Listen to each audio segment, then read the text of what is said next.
अली बाबा एक गरीब लकड़ी काटने वाला व्यक्ति था। उसका एक अमीर भाई कासिम था, जिसने कभी भी अपने भाई के साथ अपना कोई पैसा साझा नहीं किया। इसके बजाय उसने अली बाबा, उसकी पत्नी और उसके बेटे के साथ बुरा व्यवहार किया। एक दिन जब अली बाबा ने जंगल में लकड़ियां काटना समाप्त किया, तो उसने घोड़े पर बहुत सारे लोगों को देखा और वह एक पेड़ पर चढ़ गया और 40 घुड़सवारों को देखता रहा।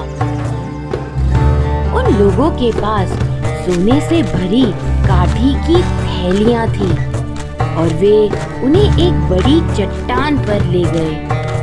उन आदमियों में से एक ने चिल्लाया, खुल जा सिम सिम, और चट्टान का दरवाजा खुल गया और वह आदमी गुफा में प्रवेश कर गया।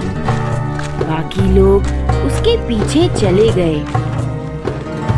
थोड़ी देर बाद वे बाहर आए और नेता चिल्लाया, बंद हो जा सिम सिम। गुफा बंद होने पर चोर चले गए। अली बाबा गुफा के द्वार तक चला गया। उसने जादुई शब्द कहे और प्रवेश किया। वह ढेर सारा सोना, रेशम, जवाहरात और सोने के मुकुट देखकर चकित रह गया। उसे लगा कि चोरों से चोरी करना ठीक है।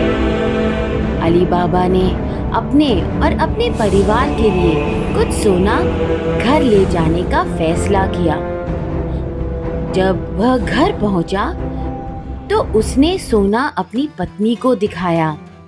उसकी पत्नी जानना चाहती थी कि उसके पास कितना सोना है।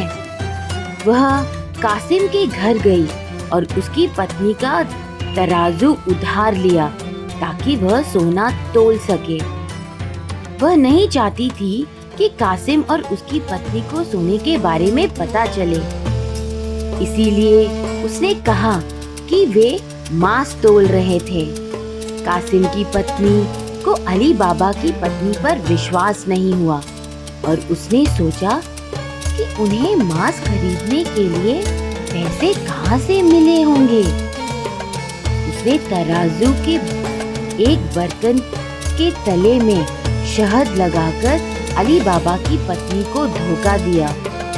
जब अली बाबा की पत्नी ने तराजू वापस किया, तो उसमें सोने का सिक्का शहद में चिपका हुआ था।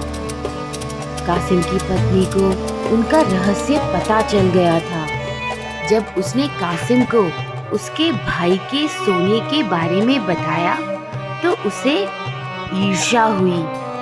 वह अली बाबा के घर गया और अपने भाई से पूछा कि उसे यह कहाँ से मिला। जब अली बाबा ने सोने के सिक्के देखे, तो उसने अपने भाई को गुफा और 40 चोरों के बारे में बताया। अगली सुबह कासिम 10 गधों के साथ 10 विशाल बोरे लेकर गुफा में गया। कासिम ने वह जादुई शब्द कहे और अंदर गया, लेकिन बाहर निकलने के लिए वह जादुई शब्द भूल गया और तभी चोर वापस लौट आए। जब वे अंदर आए, तो उन्होंने उसे पाया और उसे मार डाला। जब कासिम वापस नहीं आया, तो अली बाबा उसे ढूंढने गया और उसने देखा कि उसके भाई का शव गुफा के अंदर लटका हुआ था और मार्जिन कासिम की नौकरानी की मदद से शव को घर ले आया।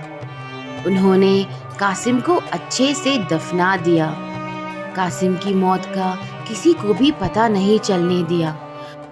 चोरों को पता चला कि शव चला गया है और जल्दी उन्हें एहसास हुआ कि किसी और को भी उनका रहस्य पता चल गया है। वे शहर में उसकी तलाश करने निकले। अंततः चोरों को उस आदमी का घर मिल गया जिसकी वे तलाश कर रहे थे। वे उनका नाम नहीं जानते थे। चोरों के सरदार ने उस आदमी को मारने की योजना बनाई जिसने उनसे चोरी की थी। उसने 20 गधे और 40 ढीले ढक्कन वाले मिट्टी के तेल के बड़े घड़े खरीदे। उसने हर गधे पर 2-2 घड़े बांध दिए और एक घड़ा तेल से भर दिया और अपने 39 आदमियों को उनकी तलवारें और खंजर के साथ घड़े के अंदर छिपने के आदेश दिए। उसने उन्हें बाहर निकलने और उस आदमी पर हमला करने के लिए तैयार रहने का आदेश दिया जिसने उनसे चोरी की थी। फिर वह एक तेल व्यापारी होने का नाटक करते हुए अली बाबा के घर गया। उसे रात के लिए बिस्तर की आवश्यकता थी। अली बाबा ने उसे भोजन और एक बिस्तर और उसके गधों के लिए अस्तंबल दिया। चोर ने अपने 40 गधों को आंगन में एक लंबी कतार में छोड़ दिए। मार्जिन को उसकी योजना का पता चल गया और उसने सभी 39 लोगों पर खौलते तेल डालकर उन्हें मार डाला।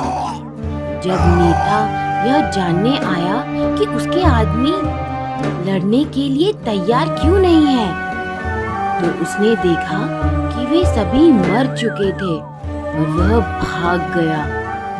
कुछ सप्ताह बाद लुटेरा एक व्यापारी के वेश में शहर में वापस आया। जल्दी उसकी अली बाबा के बेटे खालिद से दोस्ती हो गई और उसे रात के खाने के लिए घर ले गया। अली बाबा ने उसे अंदर आमंत्रित किया, लेकिन मार्जिन को जल्दी उस व्यक्ति पर संदेह हो गया। रात्रि भोज के बाद मार्जिन ने अतिथि का मनोरंजन करने के लिए खंजर के साथ नृत्य किया।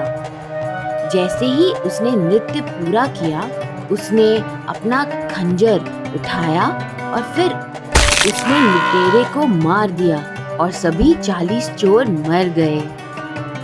अली बाबा और उसका परिवार हमेशा के लिए सुरक्षित हो गया। अली बाबा मार्जिन से इतना प्रभावित हुआ कि उसने अपने बेटे खालिद से शादी का प्रस्ताव रखा। खालिद ने खुशी-खुशी मार्जिन से शादी कर ली और उसका एक बच्चा भी हुआ।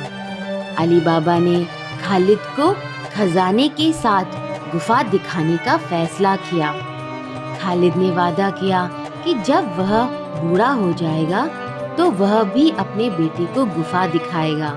अली बाबा और उसका परिवार कभी भी गरीब नहीं हुए और वे सभी हमेशा खुशी से रहते थे।